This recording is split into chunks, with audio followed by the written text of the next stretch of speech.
Alors le 24 février dernier, Poutine lançait son opération militaire spéciale contre l'Ukraine, refusant de parler de guerre. Cela rappelle la façon dont la France, au début et à la fin à la fin de la guerre d'Algérie, avait prétendu mener de simples opérations de maintien de l'ordre. Poutine espérait sans doute une victoire rapide, mais la guerre s'étant installée dans la durée, il affirme désormais que l'Occident mène un conflit de civilisation pour imposer ses valeurs à des pays comme la Russie, qui défendraient leur souveraineté et une autre conception du monde. Il a déclaré une mobilisation partielle qui a déjà dépassé le seuil de 300 000 soldats et risque encore de s'élargir si la guerre se prolonge. Dans l'autre camp, Zelensky, chef d'État ayant enfilé un costume de chef de la résistance, affirme que le peuple ukrainien, uni derrière lui, lutte pour son indépendance et pour sa liberté.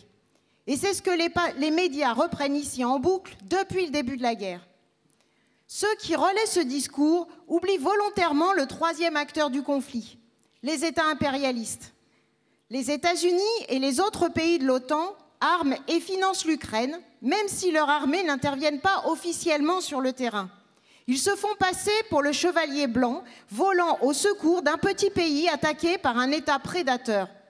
Mais en réalité, leur intervention n'a rien à voir avec les droits des peuples, la démocratie et la paix universelle. Ils défendent les intérêts de leurs trusts capitalistes sur la scène internationale, au mépris des peuples, comme ils le font quotidiennement à l'intérieur de leurs frontières en s'attaquant aux travailleurs. La plupart des courants politiques, y compris à l'extrême gauche malheureusement, ont choisi de l'ignorer sous prétexte d'aider les Ukrainiens. Ils cautionnent ainsi, qu'ils l'assument ou non, l'intervention de leur propre bourgeoisie. Pour les impérialistes, la guerre en Ukraine est une guerre par procuration, avec la peau des Ukrainiens. Ils arment et financent l'Ukraine, qui fournit les soldats. Comme l'a dit le secrétaire américain à la Défense, la situation leur a donné une occasion, je le cite, d'affaiblir durablement la Russie. La guerre risque de s'étendre, voire de se généraliser. Elle s'inscrit en effet dans un contexte international où les tensions s'aggravent et où le militarisme repart de plus belle. Les budgets militaires de tous les États impérialistes sont revus à la hausse. La semaine dernière, un amiral américain a parlé de la guerre en Ukraine comme d'un échauffement avant le grand conflit à venir qui impliquera les États-Unis et la Chine. Et il y a en permanence une propagande contre la Russie et contre les Russes, de même que contre la Chine et les Chinois. Une préparation psychologique à une guerre de grande ampleur, sinon mondiale. Dans cet exposé, nous reviendrons sur l'engrenage qui a conduit au conflit en Ukraine. Nous parlerons aussi des motivations qui ont poussé Poutine à en prendre l'initiative et du fait que la société russe a gardé des spécificités héritées de l'Union soviétique dont elle est issue. Pour le comprendre, il faut revenir à la Révolution d'octobre et à sa trahison par les staliniens. Nous discuterons ensuite de la situation des travailleurs russes et ukrainiens, du nationalisme de Poutine et de Zelensky et de l'internationalisme prolétarien que les révolutionnaires doivent lui opposer, selon nous. Je passe maintenant la parole à Pierre Merlet.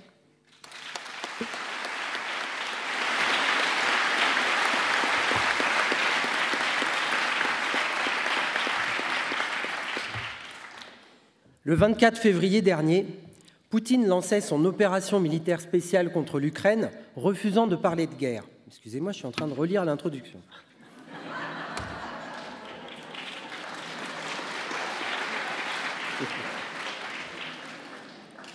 Au début de cette guerre, des millions d'Ukrainiens, presque un tiers de la population, ont quitté leur foyer et beaucoup ne retrouveront que des ruines s'ils reviennent. Des régions entières sont ensevelies sous les bombes. La ville de Mariupol, qui comptait plus de 400 000 habitants, a été presque entièrement rasée. La destruction des infrastructures énergétiques risque de livrer la population au froid glacial de l'hiver qui vient. Le 9 novembre, le chef d'état-major américain affirmait qu'il y avait déjà plus de 100 000 soldats russes tués ou blessés, et probablement autant du côté ukrainien. Et il n'a rien dit des civils tués sous les bombardements.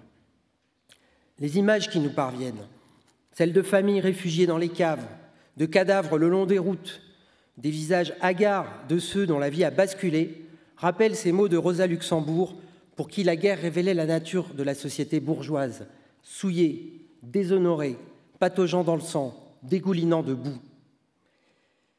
Si la guerre n'a jamais cessé de frapper bien des populations, l'Europe n'avait pas connu de conflit aussi meurtrier depuis les années 1990 en ex-Yougoslavie, ni de conflit aussi lourd de menaces depuis la Deuxième Guerre mondiale. Il implique directement les principales grandes puissances dans un contexte où les rivalités internationales sont exacerbées par la crise. Il a d'ores et déjà des répercussions économiques et politiques dans le monde entier, et ses conséquences prévisibles sont encore plus graves. La guerre en Ukraine a réveillé la crainte de l'utilisation des armes nucléaires et même d'une troisième guerre mondiale. Alors Poutine a effectivement déclenché la guerre en Ukraine, mais cette guerre s'inscrit dans un enchaînement de causes et d'effets dont l'impérialisme est le chef d'orchestre. Un système impérialiste qui est fondamentalement responsable de la militarisation accrue de la société à l'échelle internationale. Au sens générique, impérialisme est un terme qui peut s'appliquer à toute politique de conquête, depuis l'Empire romain. Mais pour les marxistes, il ne signifie pas que ça. L'impérialisme caractérise le stade de développement atteint par le capitalisme à la fin du XIXe siècle, celui des trusts et du parasitisme de la finance. C'est celui de l'exportation des capitaux et, sur cette base, du partage et de la domination du monde par les nations capitalistes les plus avancées. Lénine et Rosa Luxembourg avaient déjà montré ce lien essentiel entre les rivalités économiques des nations capitalistes et la politique guerrière de leurs États. La Première Guerre mondiale a ainsi été la première guerre impérialiste généralisée pour le repartage du monde. Sa fin a été précipitée par la révolution russe d'octobre 1917, suivie d'une vague révolutionnaire en Europe, mais qui n'a pas réussi à renverser le capitalisme. Après la Deuxième Guerre mondiale, affrontement entre deux blocs impérialistes rivaux également, les luttes contre le colonialisme et pour l'indépendance de nombreux pays opprimés et exploités n'ont pas remis en cause la dictature économique de la bourgeoisie à l'échelle mondiale. Le capitalisme a donc continué à exercer sa loi, et la planète est restée soumise à la domination économique, politique et militaire des puissances impérialistes. Alors on nous oppose parfois que la Russie elle-même serait impérialiste parce qu'elle a attaqué un pays plus faible qu'elle. Poutine, selon certains, voudrait même reconstituer l'unité des peuples slaves sous son joug, à l'image de ce qu'avait été l'Empire tsariste. Mais la question « qui a commencé ?» n'a aucun sens lorsqu'on parle des causes d'une guerre. Si on prend l'exemple de la Première Guerre mondiale, l'assassinat de l'héritier du trône austro-hongrois par un nationaliste serbe a donné le coup d'envoi aux hostilités, mais toute l'Europe, en proie aux rivalités impérialistes, était une poudrière qui n'attendait qu'un prétexte pour exploser. Quant à reconstituer un empire, Poutine est loin d'en avoir les moyens. Car depuis l'éclatement de l'URSS en 1991, l'influence de la Russie a sérieusement diminué. Et il est vraisemblable qu'elle va encore en perdre auprès des États de son entourage proche. Les 5 ex-républiques soviétiques d'Asie centrale ont toutes pris leur distance avec l'invasion russe de l'Ukraine. Le Kazakhstan veut augmenter ses livraisons de pétrole à l'Europe en contournant la Russie. L'Arménie, seul allié qui restait à la Russie dans le Caucase, se tourne désormais vers l'Union européenne pour se protéger contre les attaques répétées de l'Azerbaïdjan. L'intervention du groupe paramilitaire russe Wagner en Syrie, au Mali et en Centrafrique montre que la Russie peut parfois s'immiscer dans un petit nombre de pays en profitant du chaos créé par l'impérialisme. Mais elle est loin de pouvoir lui disputer ces énormes marchés. La France, elle, enracinée en Afrique depuis plus d'un siècle, a toujours 4 bases permanentes sur place et des milliers de soldats en opération pour protéger les intérêts de Bolloré, d'Orange, de Total et de ses sociétés minières. Alors dire que la Russie est impérialiste, renvoyer ainsi tous les États dos à dos, quelle que soit leur histoire et leur place dans l'économie mondiale, aboutit à dissimuler la responsabilité majeure du système impérialiste dans le chaos mondial. Et cela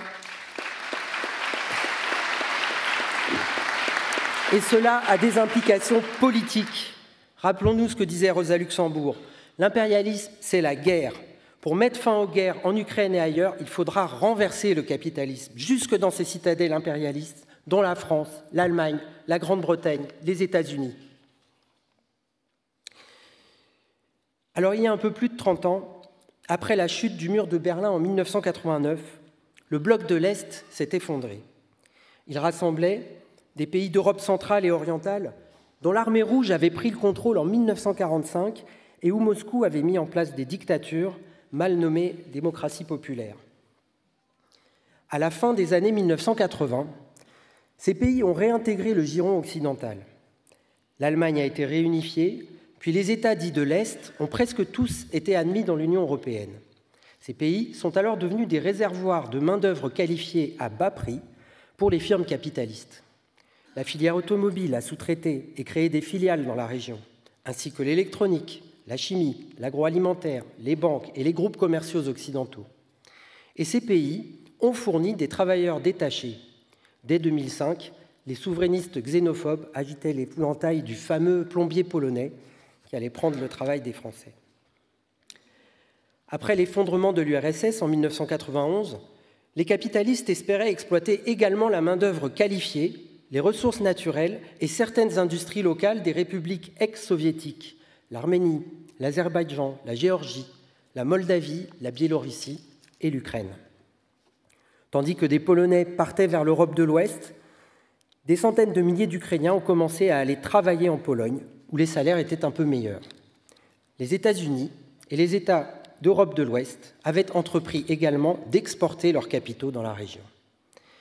L'Ukraine était un morceau de choix, particulièrement important par sa situation géographique, sa taille, ses ressources et son passé industriel. C'est pourquoi elle s'est retrouvée tiraillée entre la Russie et les Occidentaux. La Russie s'efforçait de maintenir les ex-républiques soviétiques dans sa zone d'influence.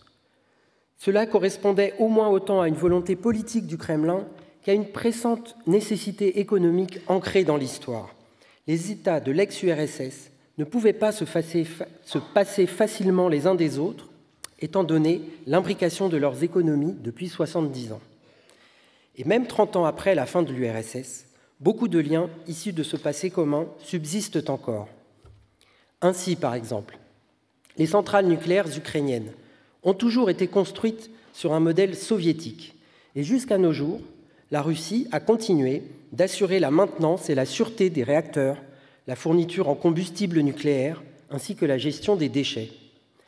Les pièces détachées viennent de Biélorussie. Le Kazakhstan fournit l'uranium, qui est enrichi en Russie, avant de partir en Ukraine.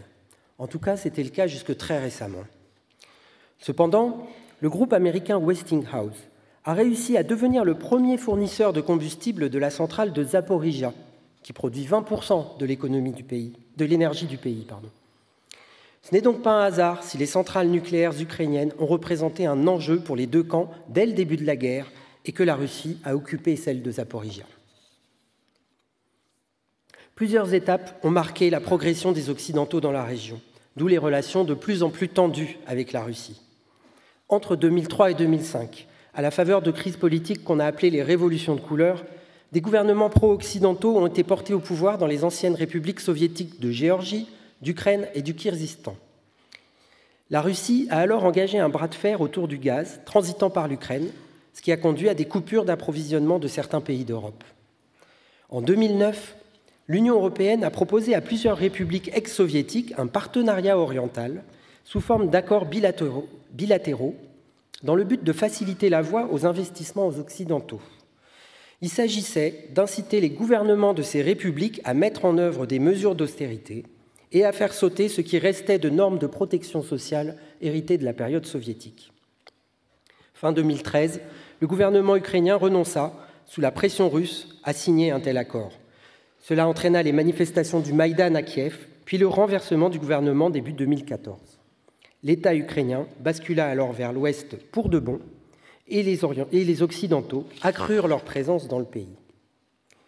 Le FMI consentit des prêts à l'Ukraine, en échange de contreparties comme, par exemple, l'ouverture du marché foncier aux étrangers, ouverture qui a permis l'année dernière à 3 multinationales américaines, Cargill, Monsanto et DuPont, d'acquérir 40% des terres arables d'Ukraine. En représailles aux événements du Maïdan, le Kremlin s'empara de la Crimée en février 2014, puis suscita la sécession d'une partie du Donbass. Lorsque les républiques russophones de Donetsk et de Lougansk se proclamèrent indépendantes, Kiev entreprit de les reconquérir. En une année, les combats firent près de 10 000 morts avant que s'installe une guerre de tranchées qui n'a jamais pris fin. La Russie soutenait les séparatistes, tandis qu'en face, dès 2014, des instructeurs américains et canadiens formaient des cadres militaires et aidaient le gouvernement ukrainien à reconstituer son armée jusqu'alors déliquescente. Pendant ces 30 dernières années, sous la houlette des États-Unis, l'OTAN a inexorablement progressé vers l'Est, intégrant 14 nouveaux pays. Aujourd'hui, cette alliance militaire, bientôt rejointe par la Finlande et la Suède, est de nouveau à l'offensive en Ukraine, quoi qu'en disent ceux qui prétendent qu'elle veut seulement la défendre. Et cela se voit, car si l'armée ukrainienne arrive à reprendre du terrain aux troupes russes depuis des mois, c'est bien parce que derrière elle, il y a la mobilisation des gouvernements occidentaux. Ils lui fournissent financement, instructeurs, camps d'entraînement à l'ouest, armements et équipements, matériel de communication, renseignements par satellite, toutes choses qui font la différence au combat. L'État ukrainien, sous perfusion et surarmé, est devenu une sorte de protectorat des États impérialistes et d'abord des États-Unis, qui restent les maîtres du rythme de l'escalade guerrière.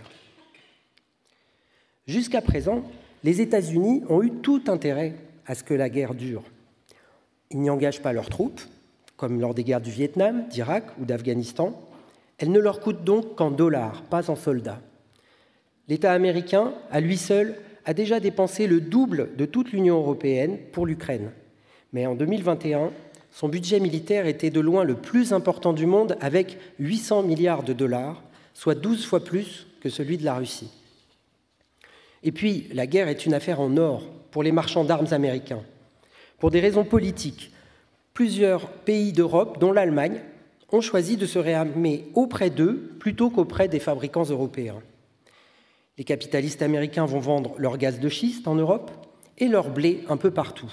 Les États-Unis sont le deuxième exportateur mondial de blé derrière la Russie et le prix de la tonne a doublé depuis le début de la guerre. Enfin, quand il s'agira de reconstruire sur les ruines de l'Ukraine, ils seront les mieux placés aussi. C'est déjà une victoire pour l'impérialisme américain d'avoir contraint les impérialismes de seconde zone à lui emboîter le pas, alors que cette guerre les affaiblit économiquement et politiquement. En effet, pour les pays de l'Union européenne, les sanctions contre la Russie sont à double tranchant. L'Allemagne est particulièrement affectée par la suspension des livraisons de gaz russe et elle a dénoncé les prix astronomiques du gaz livré par les États-Unis. En adoptant un plan de soutien à son économie de 200 milliards d'euros, son gouvernement a suscité les critiques d'autres pays d'Europe, moins riches, qui lui reprochent de faire cavalier seul. Les points de désaccord éclatent au grand jour. Sur les relations allemandes renforcées avec la Chine, le projet d'un gazoduc reliant l'Allemagne à l'Espagne, ou encore le système de défense européen. La Pologne, elle, vient de choisir l'américain Westinghouse pour construire ses premiers réacteurs nucléaires plutôt que les EPR français d'EDF. Quant au dirigeant hongrois Orbán, il affirme carrément que les sanctions européennes contre la Russie ruinent son pays. La guerre révèle et élargit les failles d'une construction européenne qui n'a jamais abouti à la création d'un ensemble cohérent. Mais ce n'est pas un problème pour les États-Unis. Au contraire. Après tout, c'est à l'issue des 2 guerres mondiales, aux dépens des vaincus, mais aussi des vainqueurs qui étaient leurs alliés, que leur suprématie s'était affirmée. Les seuls gagnants de cette guerre, ce seront les capitalistes de l'armement et les autres. Les perdants, ce sont et ce seront la population ukrainienne victime de la guerre, bien sûr, les classes populaires russes et les soldats sacrifiés par Poutine, les travailleurs américains et européens, mais aussi les peuples du reste de la Terre, à qui les États impérialistes feront payer les frais de leur guerre et de ses conséquences économiques. La hausse brutale des prix de l'énergie et du coût de la vie menace déjà la classe ouvrière mondiale du froid, de la faim et du retour à des conditions d'existence qu'elle n'avait plus connues depuis la Deuxième Guerre mondiale. Dès le milieu des années 2000, Poutine a commencé à déplorer cette progression des Occidentaux vers l'Est aux dépens de la Russie. Jusqu'alors, la Russie déclarait vouloir trouver sa place aux côtés des grandes puissances dans le système capitaliste mondial. Elle négociait son entrée à l'OMC, elle participait au G8. Poutine offrait ses services pour lutter contre le terrorisme après le 11 septembre 2001 et proposait d'organiser la non-prolifération des armes nucléaires. Mais n'obtenant pour prix de cette bonne volonté affichée que mépris et rebuffade de la part des grandes puissances, il changea son fusil d'épaule. Il se mit à développer un discours nationaliste, instaura un régime de plus en plus autoritaire à l'intérieur de la Russie et interventionniste hors de ses frontières. La crise financière mondiale de 2008, qui frappa durement le pays, accéléra encore cette évolution. Poutine répète vouloir défendre la souveraineté et le droit de l'existence de la Russie contre l'Occident, mais il se garde bien de dénoncer l'impérialisme. Il utilise en fait le même vocabulaire que les dirigeants impérialistes et ukrainiens. Il ne parle que de peuple, de nation, de culture, de civilisation. Or, ces mots aseptisés, car sans contenu de classe, servent à dissimuler les véritables enjeux de la guerre. Côté russe, il masque les intérêts de la couche des privilégiés au pouvoir et à la tête de l'économie, les bureaucrates et les oligarques qui vivent en parasites sur le dos de la population. Car c'est bien de cela qu'il s'agit. Poutine, chef de la bureaucratie russe, a pris l'initiative de la guerre actuelle pour défendre ses intérêts contre les pressions croissantes de l'impérialisme. Finalement, des deux côtés, c'est le même mensonge. L'impérialisme prétend se battre pour la liberté du peuple ukrainien et Poutine prétend se battre pour l'indépendance du peuple russe. En réalité, deux camps de brigands s'affrontent pour la domination d'un territoire et peu leur importe le sort du peuple ukrainien et du peuple russe dont ils se servent comme chair à canon.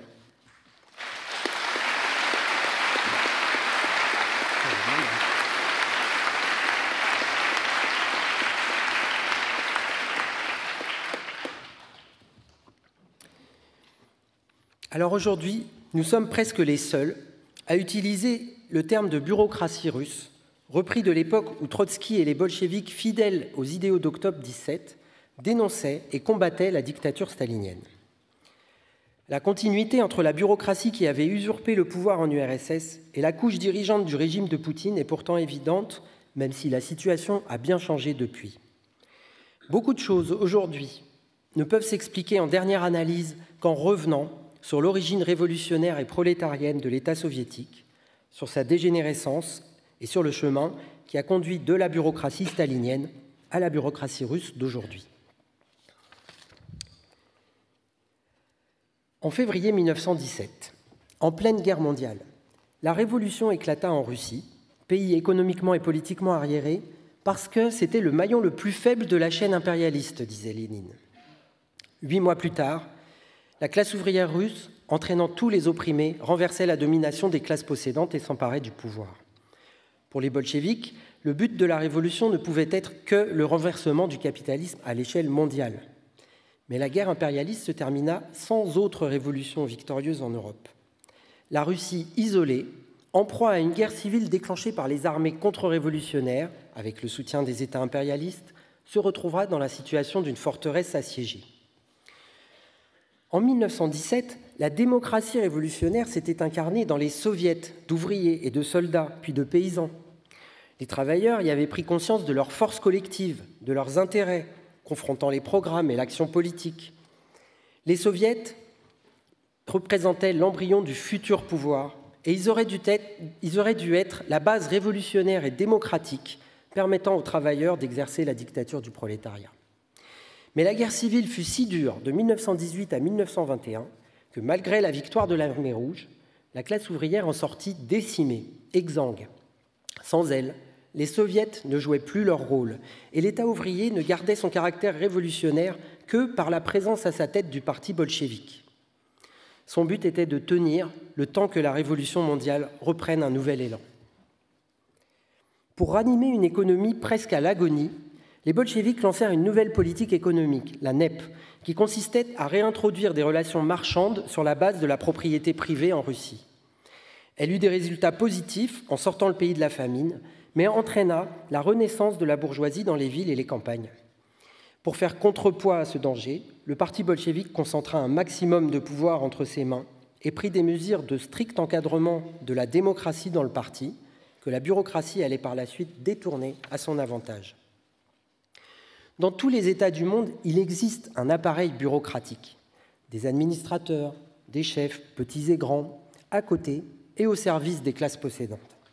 En Russie, les classes possédantes ayant été chassées du pouvoir, la bureaucratie devint une couche sans équivalent par sa prolifération, son parasitisme et surtout son pouvoir, qui échappait au contrôle des différentes classes sociales. Elle se développait en parasite sur le corps de l'État ouvrier et de son économie. Elle entretenait les meilleures relations avec la bourgeoisie renaissante, l'aidait à réaliser ses affaires et en tirait toutes sortes d'avantages. En quelques années, la bureaucratisation prit une telle ampleur que non seulement le parti bolchevique ne parvint pas à s'y opposer, mais qu'il finit par être lui-même gangréné. Depuis 1921, il s'était retrouvé tout entier absorbé par les tâches de direction de l'État et de l'économie. Et la perspective de révolution mondiale s'étant éloignée, un grand nombre de ses militants subissaient la pression bureaucratique au lieu de la combattre. Lénine dit même un jour qu'en observant les communistes, on se rendait compte qu'ils étaient plus guidés par l'appareil d'État qu'ils ne le guidaient eux-mêmes. Dès 1923, les révolutionnaires restés fidèles aux idéaux d'octobre engagèrent la lutte contre la bureaucratisation du parti. Ceux qu'on allait appeler les trotskistes se battaient à la fois contre toute tentative de renversement de l'État, première conquête de la Révolution mondiale, et pour que la classe ouvrière soviétique reprenne le pouvoir aux bureaucrates qui l'avaient usurpé. Les bureaucrates staliniens pouvaient individuellement, en tout cas certains, se présenter comme ayant vraiment participé à la Révolution et à la guerre civile. Mais pour asseoir leur pouvoir, ils combattirent férocement les bolcheviks restés fidèles à Octobre et à Lénine. Une situation dans laquelle, au moins au début, la population et les travailleurs avaient bien du mal à discerner des camps diamétralement opposés, celui de la Révolution et celui de la contre-révolution. En 1924, la pseudo-théorie du socialisme dans un seul pays, énoncée par Staline, montra qu'un changement d'état d'esprit s'était accompli au sein des milieux dirigeants. Pour beaucoup, il n'était plus question de risquer un pouvoir durement conquis dans la confrontation avec la bourgeoisie mondiale. La bureaucratie aspirait à souffler et, surtout, à consolider sa situation et ses privilèges.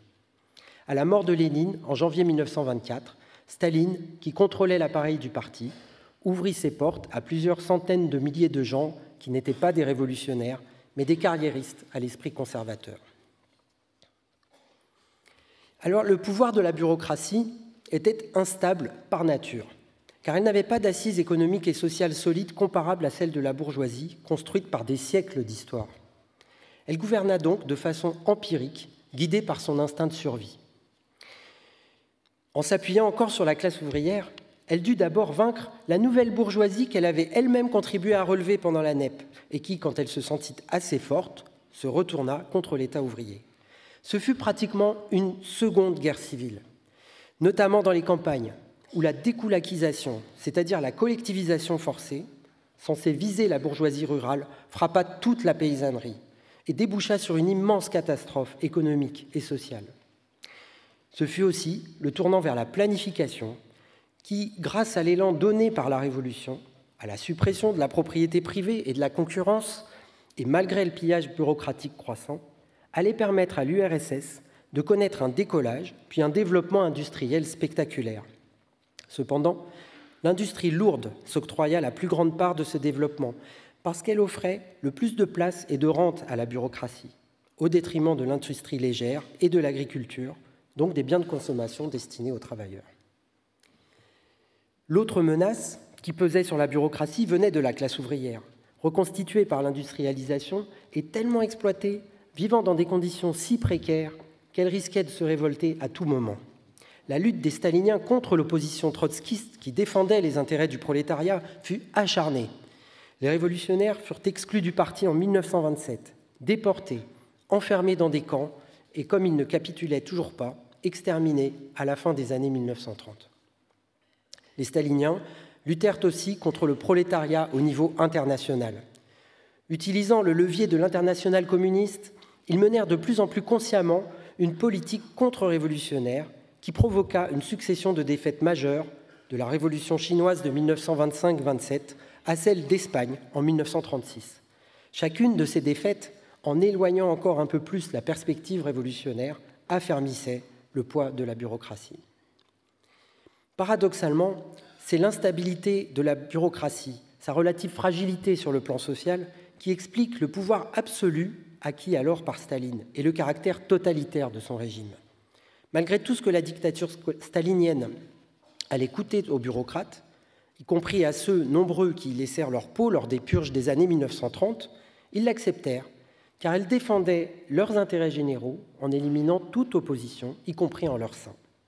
C'est aussi parce qu'elle n'avait aucune légitimité en tant que couche privilégiée dans un État censé être dirigé par la classe ouvrière que la bureaucratie dut se présenter comme l'unique héritière du bolchevisme.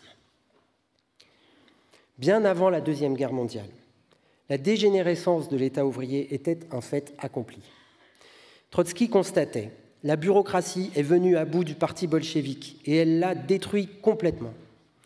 Il estimait en 1936 que la bureaucratie comptait au moins 15 à 20 millions de personnes, l'URSS avait alors 170 millions d'habitants, formant une couche sociale de plus en plus hiérarchisée, allant des tout petits administrateurs de l'État et des entreprises jusqu'aux plus hauts responsables du Kremlin et de l'élite du parti.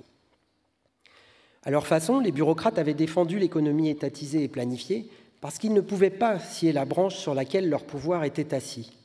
Mais plus ils étaient haut placés dans la hiérarchie, plus ils étaient riches et plus ils avaient une mentalité de parvenus. Ils ne pouvaient pas étaler leur richesse ni la transmettre à leurs enfants. Ils avaient des magasins spéciaux fermés au public, des lieux de villégiature cachés, mais ils aspiraient à jouir de leurs privilèges sans entrave. Ils représentaient une tendance bourgeoise, plus ou moins masquée, au sein de l'État. Staline cherchait d'ailleurs une place pour l'URSS des bureaucrates au sein du monde impérialiste. Pour cela, il tissa des alliances avec les grandes puissances. Après l'expérience des fronts populaires, c'est ce qui l'amena à signer un pacte avec l'Allemagne de Hitler. Et quand ce dernier attaqua l'URSS en juin 1941, Staline s'entendit alors avec les impérialismes américains et britanniques. En prévision de la défaite allemande, Roosevelt, Churchill et Staline se partagèrent des zones d'influence en Europe, chacun se chargeant d'y faire régner l'ordre et d'y couper court à toute possibilité de révolution prolétarienne. Cette complicité de la bureaucratie avec l'impérialisme allait se poursuivre par la suite, même durant la guerre froide, pour que les révolutions coloniales ne sortent pas du cadre bourgeois et que la classe ouvrière n'y joue aucun rôle indépendant et surtout dirigeant. Malgré les immenses ravages matériels et la saignée que cette guerre avait occasionnée en URSS, celle-ci put redresser et développer son industrie dans le cadre de l'économie planifiée et la bureaucratie prolongea sa domination, non sans prélever un tribut supplémentaire sur les pays d'Europe dont elle avait obtenu le contrôle. Alors, après la mort de Staline en 1953, sous Khrouchtchev, puis surtout durant les 2 dernières décennies de l'ère Brejnev, la bureaucratie se sentit suffisamment en sécurité pour alléger la chape de plomb qu'elle avait acceptée sous Staline. Ça ne mit pas fin à la dictature, qui s'abattit notamment sur la révolution ouvrière à Budapest en 1956, ou lors des émeutes contre la vie chère à Novotcherkassk en 1962. Mais en URSS, les bureaucrates purent consolider leur situation sans plus avoir à craindre de faire les frais d'une nouvelle purge. Ils avaient désormais l'assurance de mourir dans leur fauteuil et pouvaient donner libre cours à leur appétit de rapine. Pléthorique, la bureaucratie avait aux différents échelons la haute main sur l'économie planifiée qui englobait des milliers de conglomérats industriels, des dizaines de milliers d'exploitations agricoles et d'entreprises commerciales ou de distribution. Pour être efficace, la planification aurait dû reposer sur la démocratie la plus large. Elle suppose en effet la participation active, l'initiative et le contrôle de la classe ouvrière et plus largement des consommateurs. Il faut recenser les besoins et y adapter la production, ajuster en permanence ce qui doit l'être. Or, la planification bureaucratique était tout le contraire. La couche des privilégiés ne pouvait tolérer aucun contrôle de la population. Ces oukases venus d'en haut et ces prélèvements parasitaires croissants paralysaient le lourd appareil chargé de la planification. En 1970, le GOSNAB, par exemple, abréviation russe de Commission d'État pour l'approvisionnement matériel et technique, employait à peu près 130 000 personnes. C'était l'administration chargée de répartir les matières premières, les outils, les machines, le combustible et tout le nécessaire au fonctionnement des entreprises dans toute l'URSS. Le GOSNAB avait de ce fait un pouvoir déterminant sur la carrière des directeurs dépendant de lui, comme sur celle des administrateurs et responsables du parti des villes où leur entreprise était implantée. Chaque responsable du GOSNAB se trouvait en position de donner ou pas son autorisation pour l'obtention de telles matières premières ou de tel type d'outils indispensables à la réalisation du plan imposé par les autorités. Il monnayait cela en échange d'avantages, de pots de vin, de services rendus. Eh bien, ce type de relation était le mode de fonctionnement courant dans tous les secteurs de l'économie et à tous les niveaux.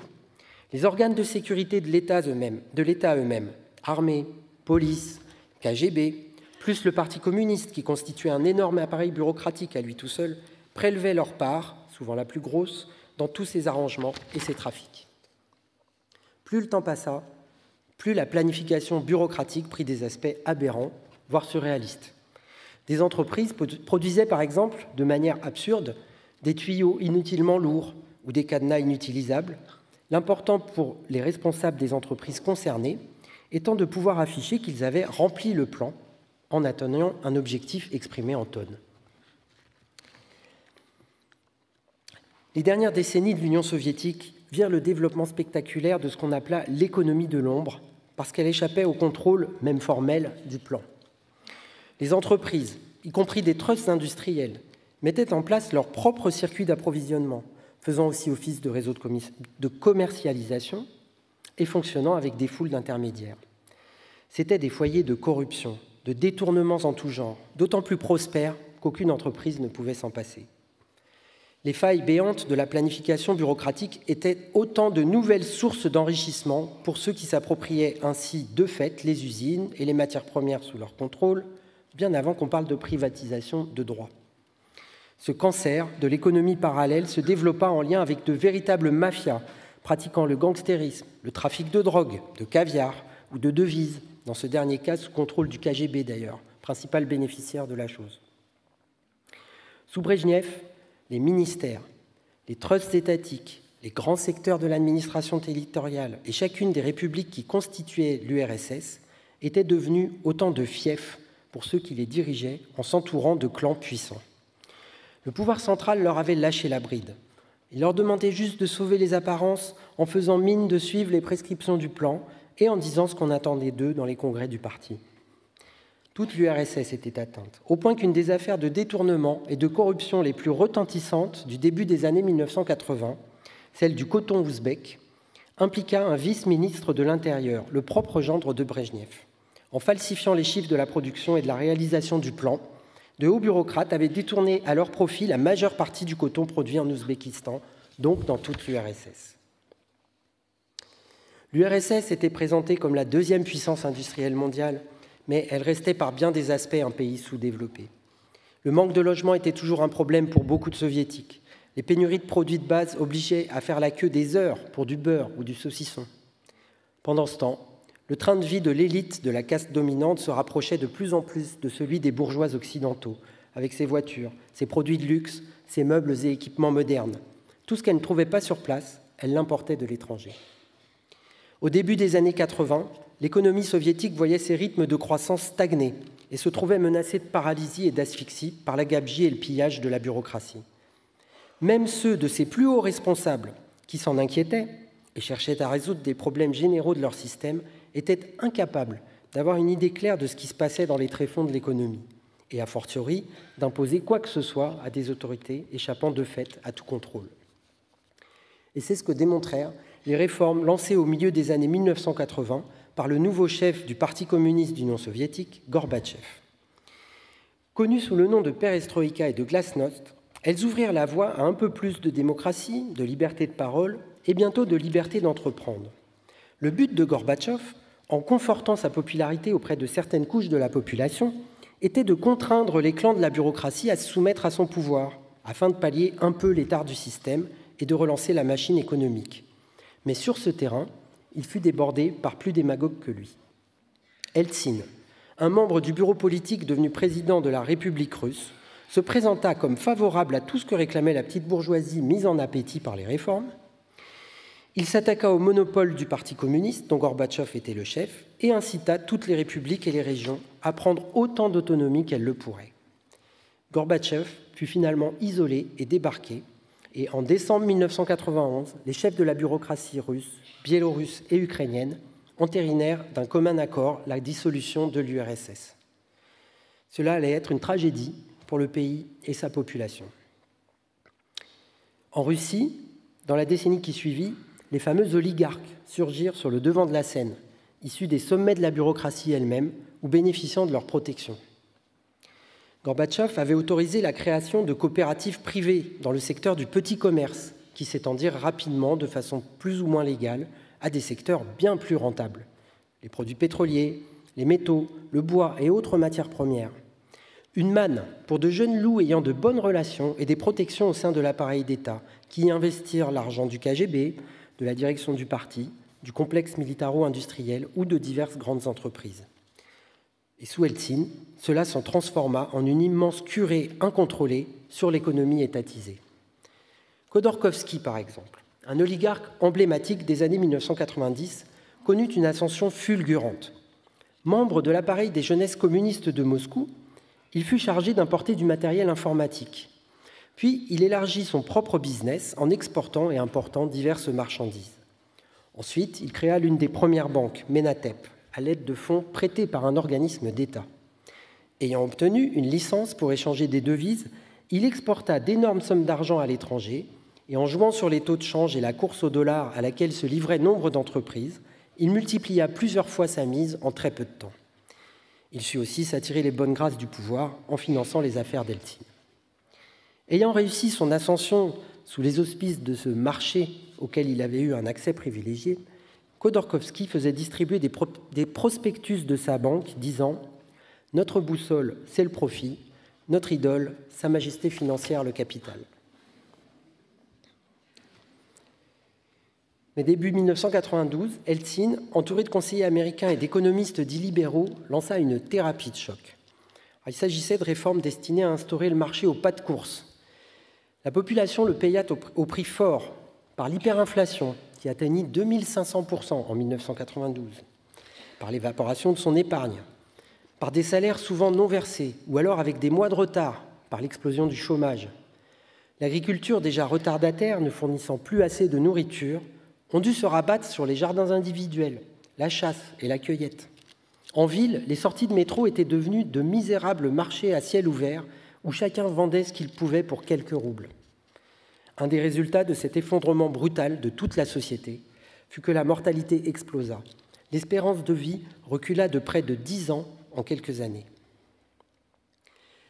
À l'occasion des premières privatisations, les bureaucrates les mieux placés raflèrent tout ce qu'ils pouvaient. Usines, dépôts de carburant, stocks de vodka, de voitures, de matières premières. Le maire de Moscou vendit aux uns des piscines municipales, aux autres des autorisations de construire ou d'ouvrir des boutiques, des casinos, etc. Son épouse, qui dirigeait une entreprise de construction, devint la femme la plus riche de Russie, après avoir décroché une ribambelle de gros contrats publics. Dans tout le pays, de sanglants règlements de comptes avaient lieu, spectaculaires et quotidiens, et les affairistes enrichis s'empressaient d'exporter leur argent dans des banques étrangères et des paradis fiscaux, de peur qu'on le leur reprenne. Ce chaos aux allures de Far West dissuada bon nombre de capitalistes occidentaux d'investir dans ce pays qui ne leur offrait aucune garantie juridique.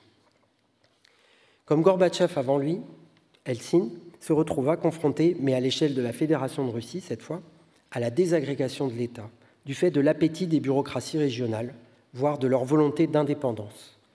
Il déclencha la première guerre de Tchétchénie en 1994 pour mettre au pas les autorités de Grozny et que cela serve d'exemple au roitelet de la bureaucratie. Ce fut un échec retentissant. L'armée russe battue dut signer une paix humiliante. En 1996, Eltsine était discrédité et sa réélection compromise. Son vice-premier ministre chargé des Finances, Choubaïs, lança alors la privatisation des fleurons de l'économie soviétique au profit des principaux oligarques, en contrepartie de leur soutien financier et médiatique pour faire réélire Eltsine.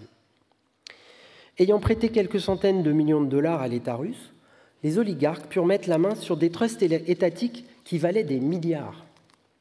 Potanin, fils d'un ex-diplomate soviétique de haut rang et l'un des concepteurs du plan, s'empara du plus gros producteur mondial de nickel et d'aluminium, Nornickel. Khodorkovsky, Berezovsky, Abramovitch mirent la main sur des trusts pétroliers et ainsi de suite. Berezovsky, principal soutien d'Eltsine, aurait alors claironné que 7 banquiers, dont lui, contrôlaient désormais 50% de l'économie russe. Les oligarques étaient devenus, au sens propre, les rois du pétrole. La crise financière de 1998 vit le rouble s'effondrer. Plusieurs banques faire faillite et des dizaines de millions de Russes replongés dans la misère une seconde fois en une décennie. La Russie se déclara en cessation de paiement et le pouvoir fédéral perdit toute autorité. En 1999, des gouverneurs refusèrent carrément de lui transférer leurs recettes fiscales. Un journaliste russe parla d'une catastrophe sans précédent dans l'histoire moderne, comparable seulement à la dévastation d'un pays en guerre. Et comme l'a dit par la suite un proche de Poutine, je le cite, « Ce que Poutine a pris en charge n'était rien de plus que des fragments de l'État. Les choses étaient allées si loin que certains gouverneurs parlaient d'introduire leur propre monnaie. Sans Poutine, et si 2 ou 3 années supplémentaires s'étaient écoulées, nous n'aurions jamais eu la Fédération de Russie. Nous aurions eu des États séparés, comme dans les Balkans. » Au tournant des années 2000, les oligarques qui avaient eu du poids sur l'économie étaient tout au plus une centaine.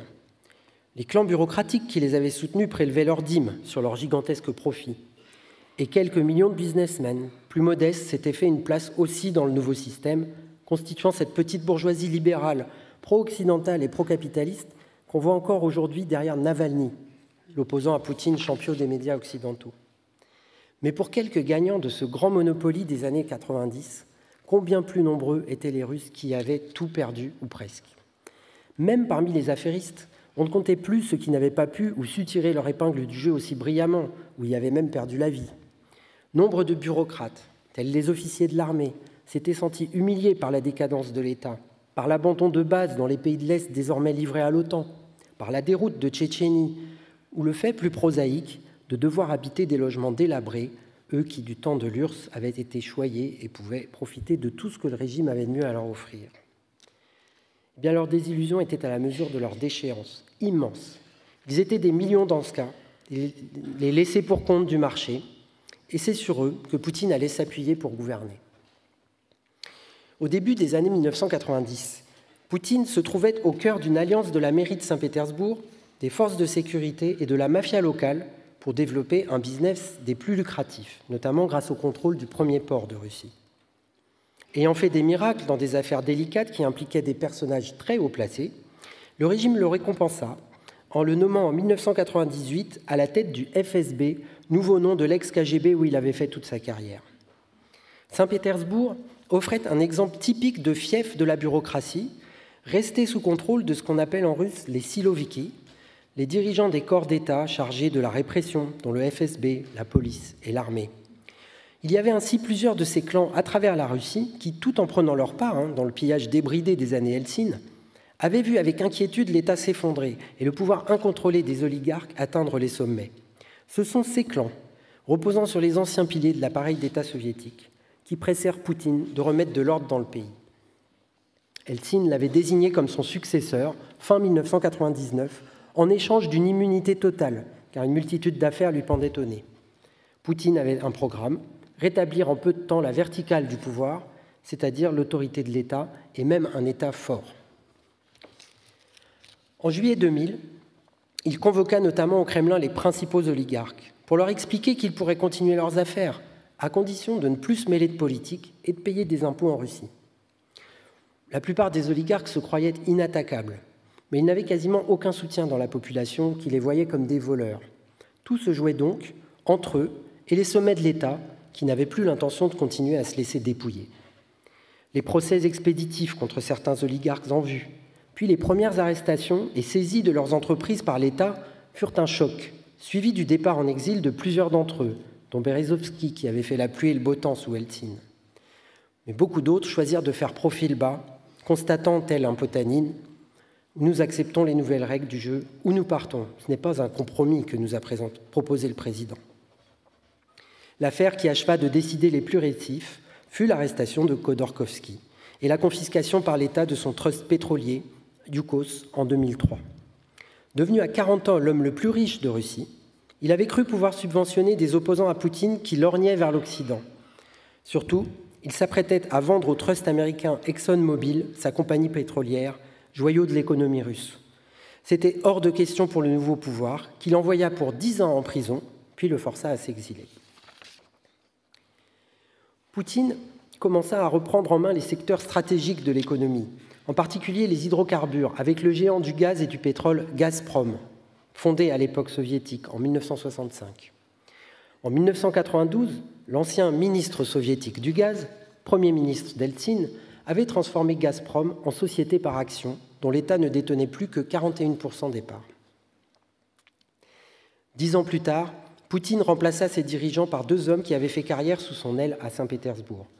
Medvedev, futur président de la Russie de 2008 à 2012, et Alexis Miller, toujours à la tête de Gazprom aujourd'hui.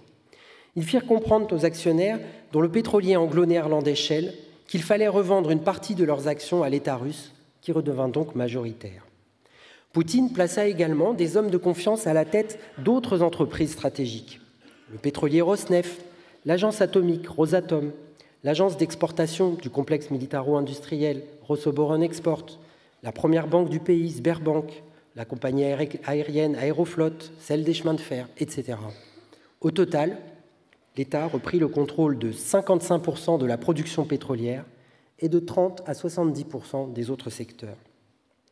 Le contrôle de ces entreprises était un instrument clé destiné à réaffirmer la puissance russe sur la scène internationale.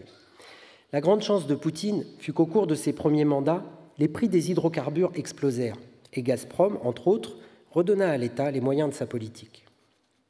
Au milieu des années 2000, le groupe comptait 400 000 salariés, 155 000 km de gazoducs, 17% des réserves mondiales de gaz et des actifs dans de nombreux secteurs de l'économie et de la finance. Gérant des villes entières, Gazprom représentait alors 8% du PIB russe et 20% des impôts collectés par le gouvernement fédéral. Et en 2021, Gazprom fournissait toujours à l'Europe le quart de ses besoins en gaz, étant presque l'unique fournisseur de l'Europe centrale et orientale. Au cours des 6 premiers mois de la guerre en Ukraine, la Russie a engrangé près de 85 milliards d'euros grâce à la vente de ses hydrocarbures à l'Europe, qui n'a pas pu s'en passer jusqu'à présent. Si l'on y ajoute ce que rapportent les exportations russes du côté de l'Asie, on obtient un total qui dépasse tout ce que les États-Unis et l'Union européenne ont dépensé pour armer l'Ukraine jusqu'à présent. Ces trusts sur lesquels les oligarques ont mis la main et ceux que Poutine a fait revenir dans le giron de l'État, du genre Gazprom, sont un héritage lointain des plans d'industrialisation. La suppression de la propriété privée et de la concurrence avait permis à l'État ouvrier de développer certaines branches d'industrie sous sa direction et de concentrer leur activité sous la houlette de méga-entreprises uniques à l'échelle de l'URSS. Et de même que les fleurons industriels de l'économie soviétique avaient permis à la bureaucratie stalinienne de résister à l'impérialisme au temps de la guerre froide, les grands trusts étatiques, semi-publics ou privés, qui en sont issus et que contrôlent des hommes clés du régime, donnent à la bureaucratie poutinienne des moyens pour faire face aux trusts des puissances impérialistes. Non content d'avoir obligé les oligarques à partager avec la bureaucratie le fruit de leur rapine et à payer des impôts, Poutine obtint d'eux, quitte à leur tordre le bras, qu'ils investissent directement une partie de leur fortune personnelle dans l'économie du pays, l'État ne pouvant plus, ou ne voulant plus, réaliser un certain nombre d'investissements. Dans une région d'Extrême-Orient, la Tchoukotka, un oligarque nommé Abramovitch avait été élu gouverneur en 2000. Poutine le maintint d'autorité à ce poste pendant des années, mais avec l'obligation d'y construire des écoles, des routes et des logements. Aujourd'hui, lorsque le trust Nornickel provoque un accident écologique un peu trop difficile à dissimuler, c'est son PDG, Potanine, qui doit verser une compensation pour les dommages environnementaux. Et, autre exemple, pour améliorer les relations de la Russie avec la République d'Ouzbékistan, l'oligarque russe Ousmanov, originaire de ce pays, est encouragé à jouer les mécènes. À Tachkent, la capitale, il a construit des usines métallurgiques, des logements, des installations médicales. Il a développé le leader du téléphone mobile ouzbek et rénové un site classé par l'UNESCO. Alors tout cela a permis au pouvoir, entre deux crises de l'économie mondiale, de redresser provisoirement le niveau de vie de la population dans les années 2000 et de repousser jusqu'à présent le danger d'une explosion de contestation sociale. En fin de compte, l'imbrication des capitaux publics et privés a atteint un équilibre favorable à la fois aux bureaucrates et aux oligarques. Mais Poutine a rappelé plus d'une fois à ces derniers que leurs affaires dépendaient toujours de son bon plaisir. En 2009, on l'a vu en direct à la télévision, menacé d'exproprier Deripaska, le roi de l'aluminium, car il avait voulu fermer plusieurs usines dans la région de Leningrad, ce qui avait entraîné des grèves et manifestations d'ampleur. Poutine et son entourage ont évidemment détourné des sommes considérables à leur profit, en prenant les rênes de l'État et de plusieurs secteurs de l'économie. Le chef du Kremlin serait devenu l'un des hommes les plus riches de la planète. Il s'est, entre autres, fait construire un palais pharaonique au bord de la mer Noire. Mais rien ne lui appartient en propre. Il a des prête-noms, comme tous les bureaucrates de haut rang. Il a aussi la Banque Rossiya, la Banque des copains, qui finance des opérations opaques en lien avec des sociétés offshore. Il offre des contrats publics mirobolants à ses amis, comme pour la réalisation des Jeux Olympiques de Sotchi de 2014, ou la construction d'un pont reliant la Russie à la Crimée, ce pont qu'une bombe ukrainienne a endommagé il y a quelques semaines. Quant à l'évasion fiscale et surtout la fuite des capitaux, elles sont toujours aussi fortes. Si la bureaucratie a bien gagné quelque chose à l'ouverture au marché mondial, c'est de pouvoir exporter les capitaux qu'elle utilise vers des cieux plus cléments. Car les riches bureaucrates et les oligarques, qui n'ont toujours pas confiance dans l'avenir de leur propre système, préfèrent placer hors de Russie le produit de ce qu'ils volent. Et des Poutines de plus ou moins grande envergure pullulent aujourd'hui à travers tout le pays. Ils se trouvent aux échelons intermédiaires de l'appareil d'État, à la tête des républiques, des régions, des mairies des grandes villes, des ministères et des administrations. Ils ont rétabli leur autorité avec tout ce qu'elle leur permet comme abus et ce qu'elle leur procure comme privilège. Ils forment l'assise sociale du régime russe actuel. Le régime de Poutine est en fin de compte une forme d'étatisme poussé, mais qui ne bénéficie pas à une classe bourgeoise comme en Occident, car en Russie, la bourgeoisie ne pèse pas lourd. La vulnérabilité des politiciens pro-bourgeois, du genre de Navalny, expédié dans une colonie pénitentiaire, le montre bien. Le régime profite avant tout aux bureaucrates, aux nouveaux oligarques et à ceux de la période Eltsine qui ont sauvé leur situation en faisant allégeance au Kremlin. Cela fait de la Russie une société originale, qui n'est évidemment plus celle du temps de l'État ouvrier dégénéré, démantelé après 1991, mais qui ne ressemble toujours pas à celle des pays capitalistes non plus. Elle ne peut se comprendre qu'en gardant à l'esprit ses origines lointaines. La Révolution d'octobre, rapidement suivie par la dégénérescence bureaucratique de l'État ouvrier. L'URSS s'était développée avec des contradictions profondes. D'un côté, une économie planifiée échappant dans une certaine mesure à la rapacité de l'impérialisme, et de l'autre, une bureaucratie parasitaire qui a conduit la classe ouvrière soviétique et mondiale dans l'impasse, en combattant à mort les partisans du courant révolutionnaire et en tournant le dos à la perspective communiste internationaliste. Comment croire que le retour au capitalisme aurait pu faire table rase de tout ce que la Révolution et 70 ans d'existence de l'URSS avaient engendré dans le pays le plus vaste au monde et offrir un avenir à l'ex-URSS. Un capitalisme jeune, entreprenant comme il l'était au XIXe siècle, aurait sans doute pu intégrer la Russie actuelle. Mais l'impérialisme décadent, aujourd'hui encore, ne pourrait le faire qu'en y provoquant un nouvel effondrement social et économique monstrueux. Alors c'est pour que la bureaucratie ne finisse pas engloutie dans un cataclysme dont elle avait eu un avant-goût sous Eltsine que ses dirigeants ont en partie fait marche arrière. Mais la Russie n'est pas sortie de ses contradictions, ni de ses difficultés pour autant, comme le prouve la guerre actuelle. Voilà. Et pour revenir à la guerre aujourd'hui, après la pause.